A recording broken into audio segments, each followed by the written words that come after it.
Hey guys, Level Cap here and welcome to This Week in Gaming, your weekly news recap on everything going on in the world of video games. This week, Ubisoft revealed a massive overhaul for Rainbow Six. Space Marine 2 is getting a sequel, Grand Theft Auto 5's Steam reviews are bombing, and much more.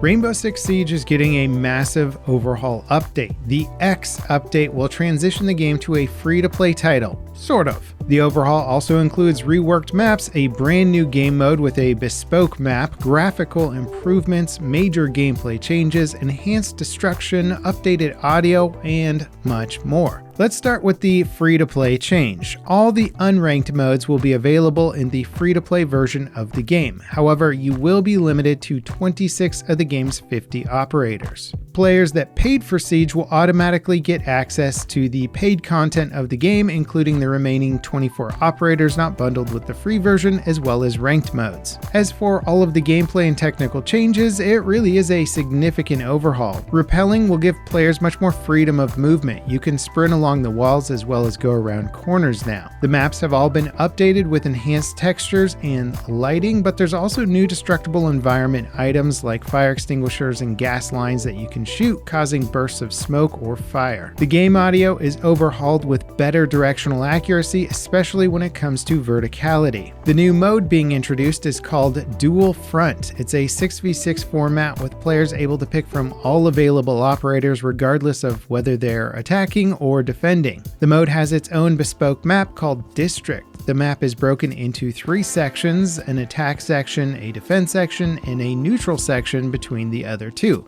Both teams are essentially tasked with attacking and defending at the same time. It's currently available for playtesting as part of a closed beta that players can sign up for. This X update seems like it's Siege's biggest overhaul to date. Ubisoft have radically changed the game over the past 10 years since it launched, but many of those changes were small and incremental when they came out. When you stack them up all together, it's clear how big the impact has been on the base game. But the X update is the devs throwing the kitchen sink at the game in an attempt to shake it up from top to bottom. The real question is it enough to revitalize the game for returning players? Despite Siege's incredible success over its long history, many veteran players feel like the game has departed from the tense and tactical experience it was originally known for and become more of a hero shooter with overly complex maps. The X update is clearly doing a lot to innovate and change the experience, but we'll have to see if it's enough to make the experience feel fresh and exciting once again. Nonetheless, I am impressed with the studio's dedication to constantly working on and changing this game, even if it means some major shakeups.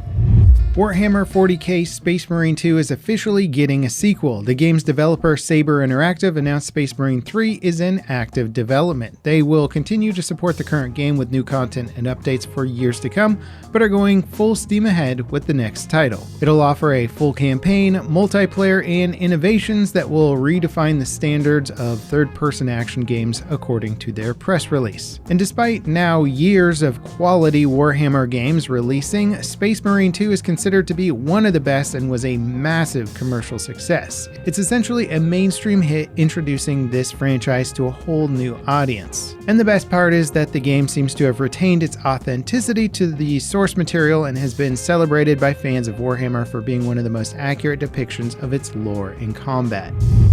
There is yet another free-to-play Counter-Strike meets Overwatch 5v5 competitive shooter on the scene this week with Fragpunk. The big twist with this title is that your team gets a selection of shard cards at the start of a round, giving single-round mutators like increased HP, invulnerable limbs, swords, and more. Outside of that, the core gameplay is very much in line with games like Valorant and Counter-Strike, where the gunplay rewards precision and map knowledge. And despite its traditional gameplay foundation, the shard card system is so wild that the game can become almost unrecognizable compared to the titles it's inspired by. There's cards that can give your enemy team bigger heads, respawn you as a melee zombie on death, remove or add bomb sites to the map, and even one that makes you faster when you're using in-game voice chat, which is crazy. On top of the card system, the game is also a hero shooter with characters that have unique abilities. It sounds a little bit like Marvel Rivals, everyone's super overpowered, therefore nobody is, approach to balance, where the emphasis is more on letting players do crazy stuff to each other rather than worrying about the nitty-gritty fine-tuning of weapon balance and whatnot. Reviews so far have been mostly positive, but we'll have to wait and see if it can maintain an audience in such a competitive genre. I gotta give the devs credit for trying something totally wild and mixing these two genres together. It seems like a really fun concept, and we'll just have to wait and see what happens.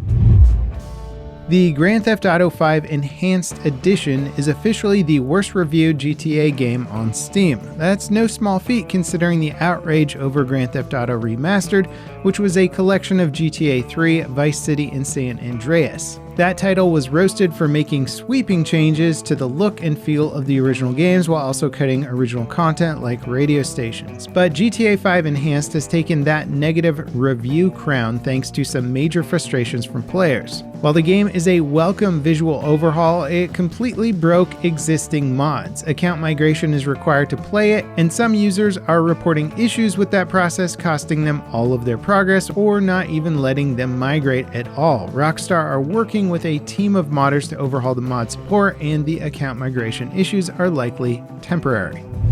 What if the Iron Giant was a post-apocalyptic survival RPG? Well, Hello Sunshine is sort of in that ballpark. The game was revealed this week with a teaser trailer showing a character wandering an arid and sun-soaked landscape looking for water and shade. They find it only to awaken a massive mechanical robot that seems hostile. A second robot of matching design shows up and delivers an absolute beatdown to the hostile robot. The character is led by the friendly bot, which provides shade. The game's narrative revolves around a corporation called Sunshine that turned the planet into a blistering desert wasteland full of mechs fighting each other. Your goal is to stay in the shade and survive, scavenging food and crafting resources to improve your odds. The giant robot that saves you is your companion, which you can upgrade over time. The game will feature a co-op mode that lets you play with a friend who can control either the robot or the human character. Hello Sunshine doesn't have a release date.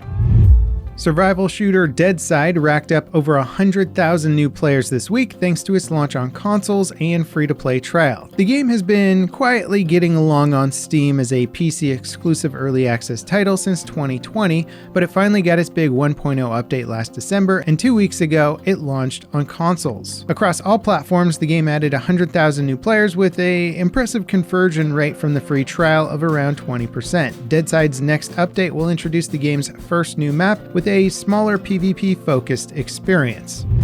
Death Stranding 2 got its release date announced in a 10-minute trailer. In typical Kojima fashion, the trailer includes tons of hints, characters, and story elements from the upcoming game, but still doesn't provide an entirely clear picture of what to expect, which is no surprise considering that many players who beat the original game still don't really know what happened. The title is launching on June 26 as a PlayStation 5 exclusive. It seems likely that it'll eventually get a PC port, but one hasn't been announced yet. The trailer itself drops hints and Easter eggs referencing Metal Gear Solid, as well as introducing more information about the game's characters. It also seems to suggest that bridge babies, aka the babies in the pods people carry around in the first game, won't be a constant companion this time around. The trailer also reveals some crazy new robot enemies. And that wraps it up for today's episode of This Week in Gaming. If you enjoyed the video, don't forget to drop me a like and subscribe for more content like it. Up next, check out my video on Deadside to see what's changed since the last time I played it. Quite a lot. The game has completely new pacing, worth a watch for sure. As always, thanks for watching, and I'll see you next time. This is Level Cap